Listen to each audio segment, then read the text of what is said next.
որևէ մի տեղեկություն կա, որ այս կամ այն հոգևորականը ամուսնացած է։ Կա նման իշխանությունն ունի նման տեղեկություն։ Ինչ տեղեկություն, ինչ որ փաստեր կան, որ ամուսնացած է։ Որն է այդ փաստը։ Ու մի հատ փաստ հրապարակել են մինչև այսօր, որ Բարսասյան հոգևորականը ամուսնաց, սա խնդրի մի կողմն է։ Հաջորդ կողմն էլ սահմանադրությամբ եկեղեցին եւ պետությունը անջատ են։ Սա սահմանադրական նորմա։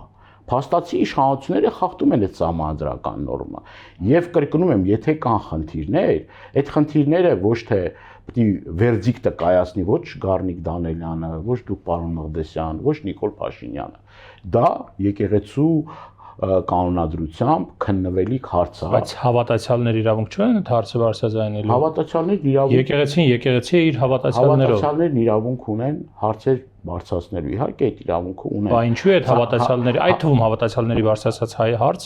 հարցին պատասխան չի տրվում։ Ինչ պատասխան տրվում։ Վեհապարը պետք է հստակ հայտարարի։ Ինչ հայտարարի վեհապարը։ Ունի թե չունի, Ինչ խախտել է թե չի խախտել։ Տեսեք, նորից եմ կրկնում, բոլոր նմանատիպ հարցերը որոշվում են եկեղեցու ներքին կանոնադրությամբ